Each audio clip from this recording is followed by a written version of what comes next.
মুক্তিযুদ্ধ বিষয়ক প্রতিমন্ত্রী ইঞ্জিনিয়ার ইশরাক হোসেন কক্সবাজারের পেকুয়ায় জুলাই শহীদ ওয়াসিম আকরামের কবর জিয়ারত শেষে বলেন, খুনি হাসিনার ফাঁসির দড়ি আমরা হাতে নিয়ে বসে আছি।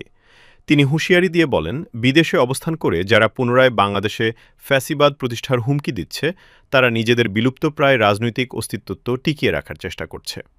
জুলাই গণঅভ্যুত্থানের গণহত্যা এবং বিগত ১৭ বছরে সংঘটিত সকল গুম খুনের সঙ্গে জড়িতদের বিচারের আওতায় এনে শাস্তি কার্যকর করার দাবি জানান তিনি। খুনি হাসিনার ফাঁসির দড়ি আমরা হাতে নিয়ে বসে আছি। সে আসবে, সে দূরের থেকে হম্বি তম্বি দিয়ে যাবে যে সে বাংলাদেশে আসবে, বাংলাদেশে এসে আবারও ফ্যাসিবাদ প্রতিষ্ঠা করবে।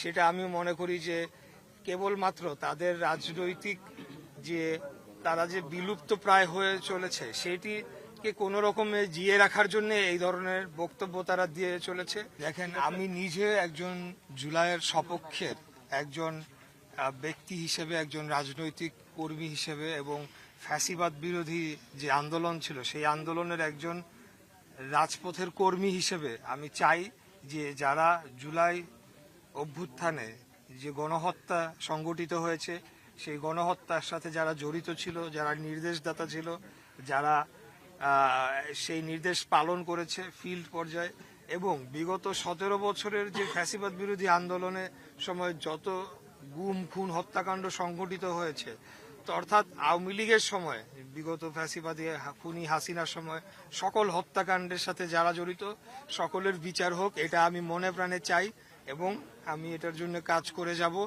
আপনারা যেটা বলেছেন এটা অনেকখানি সত্যি, অনেকাংশে সত্যি। তো এটা একটা বিচার বিভাগের আমাদের দুর্বলতা অথবা আমাদের পুরো বিচার ব্যবস্থার একটা দুর্বলতা হিসেবে আমি ব্যক্তিগতভাবে এটা মনে করি। তো অবশ্যই আপনাদের এই বিষয়টি আমি বিবেচনায় নিব এবং আমি আমার জায়গা থেকে আমার সরকার প্রধানের সাথে এই বিষয়টি তুলে ধরে দ্রুততম সময় যাতে বিচার হয়। শুধু বিচার কাগজে কলমে হলেই হবে না, সেটা কার্যকরও করতে হবে। সেই কার্যকর করার জন্য আমরা প্রস্তুত রয়েছি এবং আমরা চাই সেটা জনগণের দাবি অনুযায়ী। হত্যাকারীরা এখনো দেশের বাইরে থেকে হুমকি দিচ্ছে দেশে আসবে, এরকম এইটার বিরুদ্ধে রাষ্ট্র কি ব্যবস্থা নিতে পারে? আমি দেখেন, আমি একজন রাজপথের কর্মী, ঠিক আছে। আমি বলবো যে খুনি হাসিনার ফাঁসির দড়ি আমরা হাতে নিয়ে বসে আছি। সে আসবে, সে দূরের থেকে হম্বি তম্বি দিয়ে যাবে যে সে বাংলাদেশে আসবে, বাংলাদেশে এসে আবারও ফ্যাসিবাদ প্রতিষ্ঠা করবে। সেটা আমি মনে করি যে কেবলমাত্র তাদের রাজনৈতিক যে তারা যে বিলুপ্ত প্রায় হয়ে চলেছে সেটিকে কোনো রকমে জিয়ে রাখার জন্য এই ধরনের বক্তব্য তারা দিয়ে চলেছে। কিন্তু আমরা যারা ফ্যাসিবাদ বিরোধী আন্দোলনে সংগ্রাম করেছি, লড়াই করেছি এবং আমাদের ভাইদের যারা হত্যা করেছে তারা যদি আবার কোনো দিনও বাংলাদেশের মাটিতে এসে রাজনীতি করা তো দূরের কথা, বাংলাদেশের মাটিতে পা রাখা মাত্রই আমরা সেখানে জনগণকে সাথে নিয়ে এই ফাঁসির রায় কার্যকর করার জন্য যা যা করণীয় সকল কিছুই করব।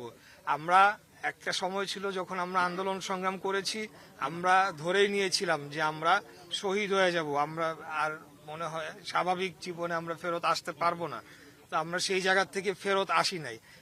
আমি সহ কোটি কোটি লক্ষ লক্ষ যারা যুবক যারা এই আন্দোলনে শরিক হয়েছিল তারা এখনো জীবিত রয়েছে। আমি মনে করি বাংলাদেশের জনগণ এই আওয়ামী লীগ এবং ফ্যাসিবাদকে ঘৃণা ভরে প্রত্যাখ্যান করেছে এবং তারা এখন যে ধরনের বক্তব্য দিয়ে চলেছে এটা কেবলমাত্র তাদের রাজনৈতিক অস্তিত্ব টিকিয়ে রাখার একটা ক্ষুদ্র প্রয়াস মাত্র, কিন্তু সেটিকে আমরা কোনোভাবে সফল হতে দেব না। আমরা তাদের ফাঁসির দড়ি হাতে নিয়ে আমরা বসে আছি, তারা আসুক বাংলাদেশে, আমরাও দেখিয়ে দিব যে বাংলাদেশের জনগণ কিভাবে প্রতিবাদ এবং প্রতিরোধ গড়ে তুলতে জানে, যেটা বিগত 2024 সালের জুলাই মাসে আমরা দেখিয়েছি ইনশাআল্লাহ।